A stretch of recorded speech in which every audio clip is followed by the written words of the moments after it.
iPad won't turn on even when the battery is full? Don't worry, it's not a rare issue, and is mainly caused by iPadOS update, software glitches or system errors. In this video, I'm gonna show you how to fix the problem with 3 quick and easy methods. Method 1. Force restart your iPad, 50% success.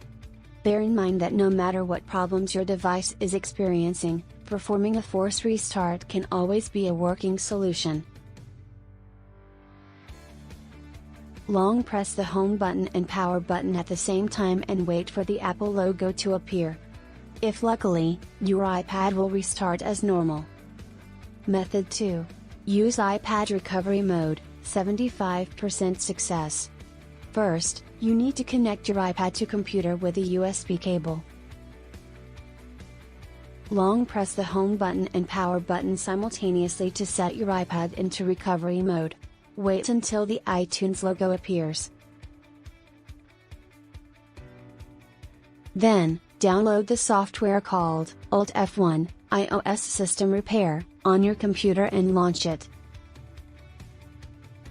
Upon successful connection, Alt F1 iOS System Repair will recognize your iPad in recovery mode by default.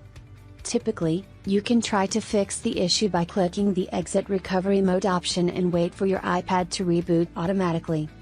This method is completely free, but it may not work all the time. So if your problem still exits after trying it out, move on to the next method. Method 3. Repair iPad Operation System, 100% success. Firstly, click Repair Operating System, which is a paid feature but has a higher success rate. On the next screen, click on the Fix Now button to download the automatically matched firmware package for your device.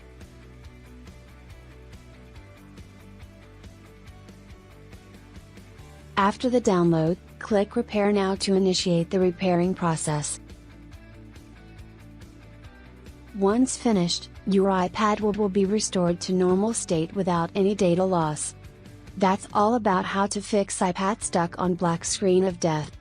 Thanks for watching. And for more iPad tips, please subscribe to our channel or directly go to the Altphone official website. See you next time.